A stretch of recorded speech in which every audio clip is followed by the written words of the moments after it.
అత్యంత కృపగలిగిన యేసు క్రీస్తు నామంలో వాక్యాన్ని వింటున్న బిడ్డలందరినీ కూడా దేవుడు సమృద్ధిగా దీవించి ఆశీర్వదించును గాక. ఆమేన్. ప్రియ దేవుని బిడ్డలారా, దేవుడు ఎవరి కార్యములను సఫలం చేస్తాడు అని ప్రశ్నించుకుంటే ఆదికాండ గ్రంథం 24 అధ్యాయము 12వ వచనంలో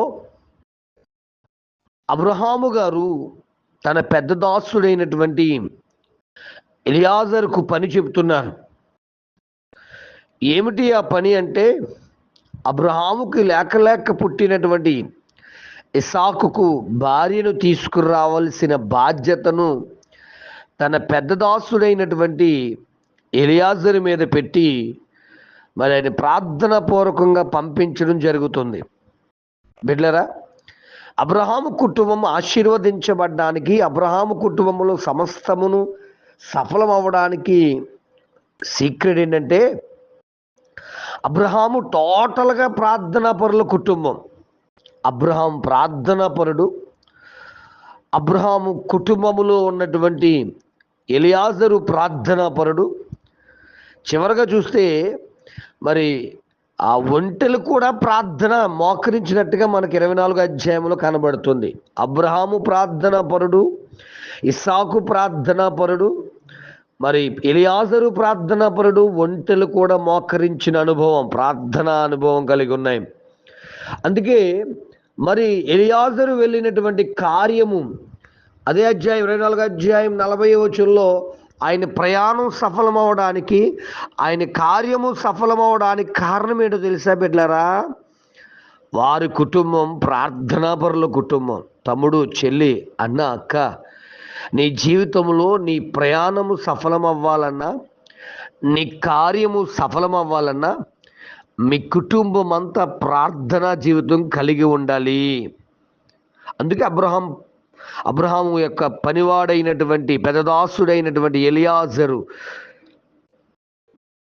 ప్రయాణం సఫలమవుతున్నది, ఆయన కార్యము కూడా సఫలమవుతుంది. రెండవదిగా చూస్తే గనక ఆదికాండం 39 అధ్యాయం 3వ వచనం కానీ, కీర్తన 1 అధ్యాయం 3వ వచనం కానీ మనం చదివితే అతడు చేసిందంతా సఫలమైనది అని కనబడుతుంది. నిజమే. ఎవరి సఫలమవుతాయి అని మనం ఆలోచన చేస్తే, మరి దుష్టులు ఆలోచన చెప్పు నడువక, పాపుల మార్గము నిలువక, అపహాసకులు కూర్చుండు చోటును కూర్చుండక, యెహోవా ధర్మశాస్త్రమును దివారాత్రము దాన్ని ధ్యానించేవాడు ధన్యుడు. అతడు చేసినంత ఏమవుతుందంటే సఫలమవుతుందని మాట్లా. అందుకే ఆదికాండ గ్రంథం 39 అధ్యాయం మనం చూసినప్పుడు 3వ వచనంలో మరి యోసేపు గారు అతడి యొక్క చేసేదంతా కూడా సఫలమవడం పొతిఫర్ చూశారు. ఎలాగా, ఎందుకు అతను చేసిందంతా సఫలమైందంటే దేవుడు అతనికి తోడుగా ఉన్నాడు. ఎందుకు దేవుడు తోడుగా ఉన్నాడు అంటే అతడు పరిశుద్ధతకు ఎక్కువ ప్రాముఖ్యత ఇచ్చాడు. ఈరోజు అనేక మంది ప్రార్థిస్తారు కానీ పరిశుద్ధతకు చోటు ఇవ్వట్లేదు. కొంతమంది పరిశుద్ధతకు చోటు ఇస్తారు కానీ ప్రార్థించట్లేదు. అందుకే మన కార్యాలు సఫలం అవ్వట్లేదేమో ఒక్కసారి ఆలోచిద్దాం. కాబట్టి యోసేపు చేసిందంతా సఫలం అవ్వడానికి కారణం ఏంటంటే అతడు పరిశుద్ధతకు చోటిచ్చాడండి. పాపానికి ఎక్కడ కూడా తావివ్వలేదు. అసలే పాపము నుంచి పారిపోయేవాడిగా ఉన్నాడు. అదే మాట చూస్తే నెహెమ్యా గ్రంథం 20 అధ్యాయం 20వ వచనం, 2వ అధ్యాయం 20వ వచనం చూస్తే అతడు చేసే ప్రయత్నమంతా కూడా సఫలమైంది. ఎందుకు? ఏ ప్రయత్నం? పడిపోయిన ప్రాకారాలు, మందిర గోడలు, మరి కాల్చబడిన యెరూషలేము పట్టణాన్ని కాల్చడానికి ఒక బాధ్యతగా దేవుని పని చేయడానికి ముందుకు వెళ్తున్నాడు. బిడా, ఈరోజు నీ మందిరము గురించి బాధ్యత ఉందా? నీ మందిర పరిచర్య గురించి బాధ్యత ఉందా? నీ సంఘమును గురించి నేను ఒక బాధ్యత తీసుకోవాలి అనే ఆలోచన నీకుందా? నీ బిడ్డలను గురించి, నీ కుటుంబం గురించి బాధ్యత దేవుని విషయంలో ఉన్నదా? ఆలోచించు. దేవుడు నీ పట్ల గొప్ప కార్యము జరిగించాలి అంటే నెహెమ్యాలాగా నెహెమీయాలాగా దేవుని మందిర విషయంలో మంచి బాధ్యత తీసుకో. మొదటగా ప్రార్థించే వారి కార్యాలు నెరవేరుతాయి, సఫలమవుతాయి. పరిశుద్ధంగా ఉండే వారి ఆశలు సఫలమవుతాయి. మూడవది, మరి మందిర విషయంలో బాధ్యత తీసుకునే వారి యొక్క ఆశలు కూడా, ప్రయత్నాలు కూడా సఫలమవుతాయి. అంతేకాదు, సామెతల గ్రంథం 16వ అధ్యాయము 3వ వచనం చూసినప్పుడు మరి నీతిమంతుల ఉద్దేశాలు సఫలమవుతాయి.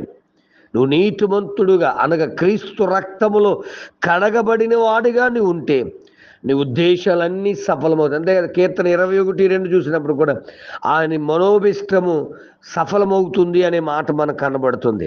మరి నీ జీవితంలో ఇటువంటి సక్సెస్, ఈ సఫలత అనేది నీకు రావాలంటే పరిశుద్ధంగా జీవిస్తూ, ప్రార్థిస్తూ, దేవుని పని పట్ల బాధ్యత కలిగి ఉంటూ, నీతిమంతుడుగా దైవవాక్య ప్రకారం జీవిస్తూ ఉంటే మరి ఈరోజు నువ్వేది అనుకున్నావో అది దేవుడు సఫలపరుస్తాడు. అటువంటి ఆశీర్వాదం దేవుడిని అందరికీ, మన కుటుంబాలకు అనుగ్రహించును గాక. ఆమేన్. పరమ తండ్రి, నీకు స్తోత్రాలయ్యా. మా ఆశలు సఫలము చేసే దేవుడు, మా కోరికలు నెరవేర్చే దేవుడు, మా జీవితాల్లో గొప్ప కార్యములు జరిగించగలిగిన దేవుడునైనా మీ బిడ్డలైన వారందరూ ఈ విధముగా ప్రార్థిస్తూ పరిశుద్ధ జీవితాన్ని కలిగి, నీతిమత్వమైన జీవితం కలిగి, సంఘం పట్ల ఒక బాధ్యత కలిగిన వ్యక్తులుగా నిలబడుతుండగా మీ బిడ్డలను ఆశీర్వదించమని, దీవించమని, దీవెనకరముగా, మేలుకరముగా మార్చి బలపరచమని, మహిమ పొందమని, మహిమ కలిగిన యేసు క్రీస్తు నామముల దేవ, ముఖ్యంగా ప్రభా ఈ మంచి వాతావరణం ఇస్తూ ఉన్నారు, అందరిని బట్టి వందనాలు. ముఖ్యంగా ఈ వాతావరణాన్ని బట్టి అనేక మందికి వైరల్ ఫీవర్స్ ఉన్నాయి, అనేక మందికి జ్వరాలు, డెంగీ ఫీవర్లతో బాధపడుతున్నారు, టైఫాయిడ్లతో బాధపడుతున్నారయ్యా. వారందరినీ మీరు స్వస్థత చేకూర్చి, ఆరోగ్యముతో నింపి, ఆశీర్వాదం ఇచ్చి స్వస్థపరిచి, బలపరిచి, మహిమ పొందమని యేసు నామమును అడుగుచున్నాను తండ్రి. ఆమెన్. ప్రార్థన అవసరం కొరకు నా సెల్ నంబర్ 9866958571. ప్రభు కృప మీకు తోడుగా ఉండును గాక. ఆమెన్.